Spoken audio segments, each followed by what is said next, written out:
In this guide, I'll show you how to fix it when you're getting the Steam Cloud Sync error while trying to play a game. So the first thing you want to do is select Steam in the top left corner and then go to Settings. Now once you're in Settings, you want to take a look to the left sidebar, and under Cloud, you want to ensure Enable Steam Cloud is turned on.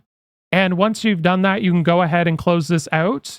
And then take a look to the left sidebar, and you want to right click on the game that you're trying to play that isn't updating the cloud status. So I'm going to right click on this game for the example and go to Properties. And then under Installed Files on the left sidebar, go ahead and verify the integrity of the game files. Now this should fix any issues and should only take a couple of minutes tops. And then go ahead and close out and see if cloud status is up to date, and if it is, it's fixed.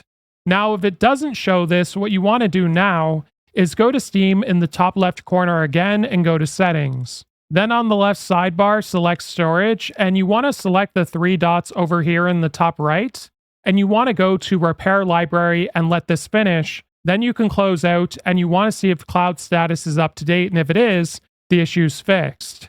Now, if that doesn't work either, another thing you could do is to restart your computer, which is going to fully close out Steam, and then try again and see if it works. And if it doesn't, it could be an issue on Steam servers. In that case, you'd have to wait. If this video is helpful, like and subscribe, and we'll see you in the next one.